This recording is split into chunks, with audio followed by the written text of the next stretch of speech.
Good morning, dear learners. Welcome to our online learning. So today we'll be talking on the topic life and health. Before we left, we began looking at life and health, and we saw some aspects of life and health. We saw that life is very important in the life of a human being, and we also saw different aspects in which life is being violated, where we spoke about euthanasia, murder, and suicide. We said life is being taken in these forms. But now, we said that life is very important in the life of every human being, because without life, we cannot carry out other activity. Which means if you die today, it has ended. You will not get up from your grave to come and fulfill the other rights, which is the right to education, the right to shelter, the right to own a property, and so on and so forth. Once you are gone, your right to the other things comes to an end. So today we want to look at another aspect of life and health.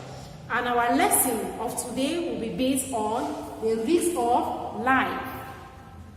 By the end of this lesson, you will be expected to state and explain the different risks of life.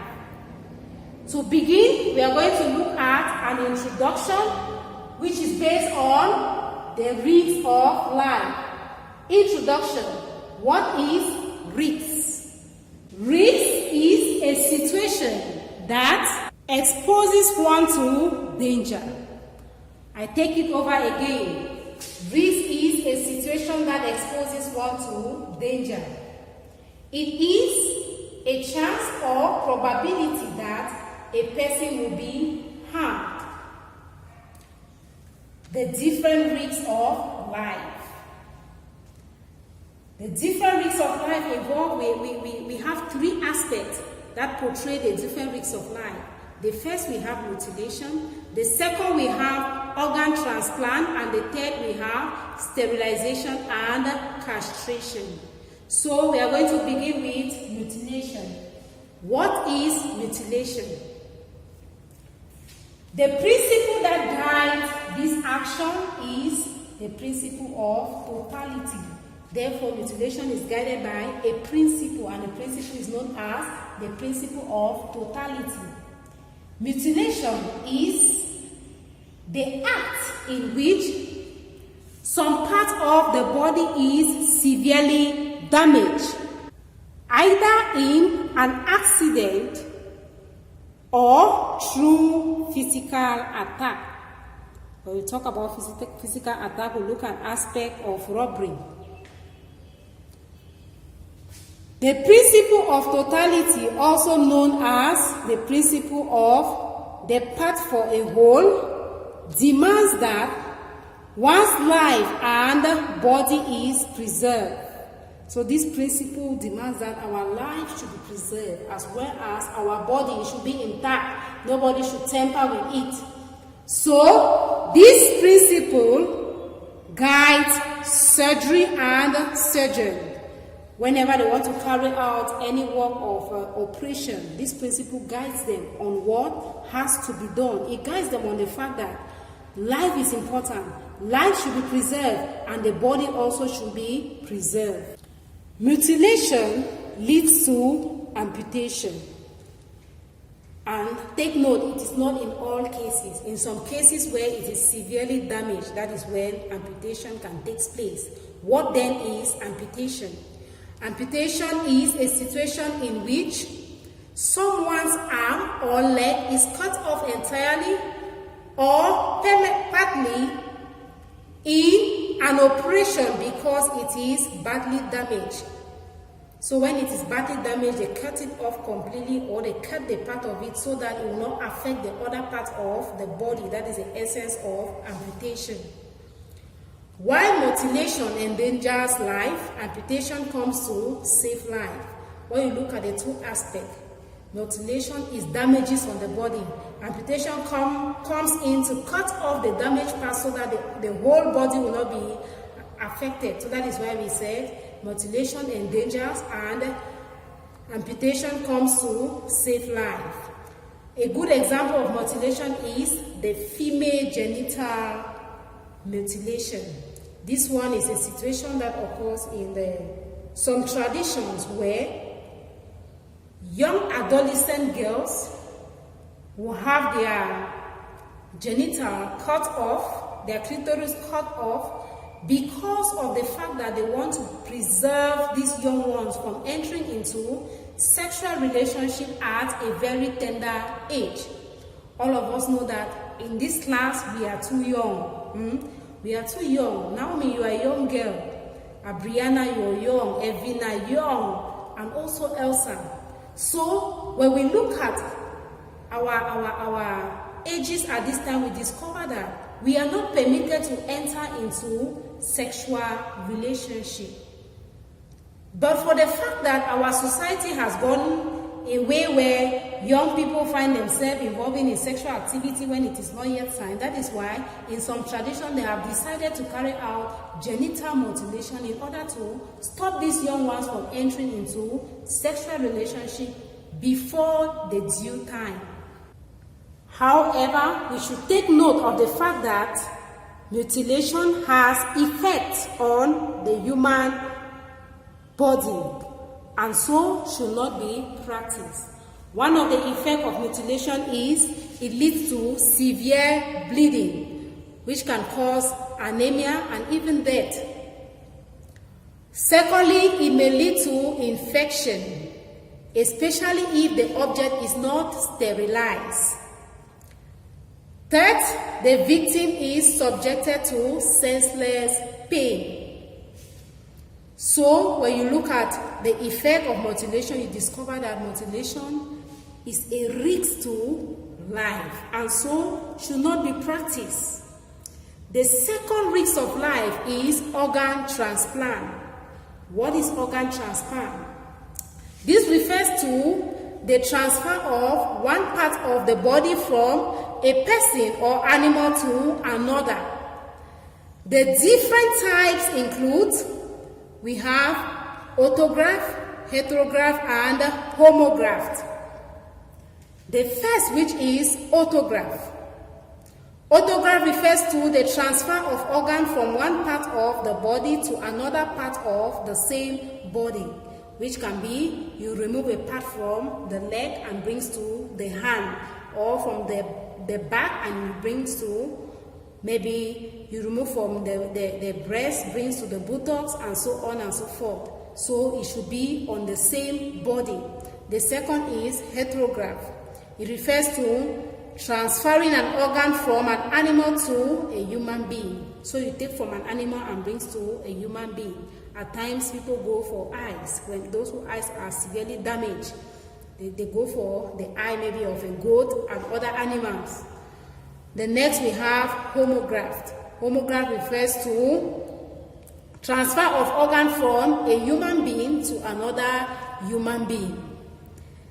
This organ can be taken either from a dead person to a living person. So when you look at this, you discover that they have differences. Why this one has to do with the same body, from the leg to the hand. This one has to do with the aspect that it should be taken from an animal to the human being, and this one from one human being to another human being, be it a dead person or someone who is living. So that is organ transplant.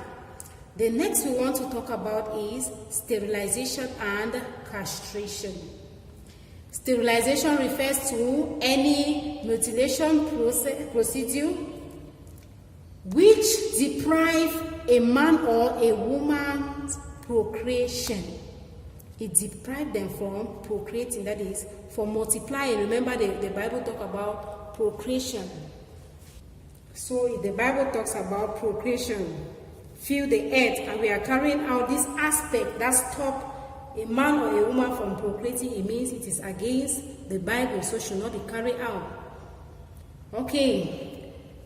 Sterilization also refers to a generative medical intervention which suppresses their generative function by certain surgical operation. In such a case, the productive cell, egg, and sperm in the female or male respectively, that is, the cell egg for the female and the sperm for the male respectively, are permanently blocked from flowing through the tube. So they come in the point, they have to block the sperm from flowing through the tube, where they have to block the woman, the egg of the female, in order for the egg not to receive the sperm in the point of fertilization. This eliminates the probability of a fertilized egg surviving in the uterus. So it eliminates, it stops. When this process is done, it shows that there is no way in which a woman's egg can be fertilized, and there is no way in which a sperm can reach the egg for the egg to be fertilized. So they have to block the tube that leads to the egg, the cell egg that fertilizes and becomes forms children. So when this is done, it means the probability of that egg fertilizing and surviving, in fact the probability of procreating, is eliminated. It is no longer there. Now, sterilization in female is called ligation, and in male it is called vasectomy. So when this process is done in a male, it is called vasectomy. When it is done in a female, it is called ligation. Castration, on the other hand, consists of the removal or destruction of the reproductive glands. So the reproductive gland is removed completely, which is testicles in a male and ovaries in the female. It means castration is a situation in which the testicles of a male is removed, the ovaries of a woman is removed. At this point, it means there is no way also for procreation, because if the ovaries of a woman is not there, the woman can never conceive a child. And if a man does not have a testicles, there is no way a man can also fertilize an egg. So this situation also stops a woman from conceiving, and it also stops a man from impregnating a woman. Be it mutilation, organ transplant, or sterilization, these are all risks of life which should be avoided except for medical purpose. Except for medical purpose. And the only medical purpose that should be accepted is when a dying man needs heart transplant, or maybe a kidney transplant. That should be carried out. But for no reason should we stop a woman or a man from procreating, because that is what the Bible originally says. When God created man, he says, go and multiply. If he says go and multiply, and then you are carrying out the act of sterilization and castration, how then do you want the man and the woman to multiply, as the Bible says? So it is a bad aspect and should not be practiced for any reason. Thank you, dear student, very much for listening. And make sure you answer the questions below. This is the exercise, the class exercise. It says, what do you understand by the word risks? Question number 2, what does the principle of totality state? Question number 3, differentiate between sterilization and castration. Question number 4, list the different type of transplant and define them. And the last, define the following: A, mutilation, B, organ transplant, and C, amputation. Goodbye. Wish you the best while waiting for your answers. Stay blessed.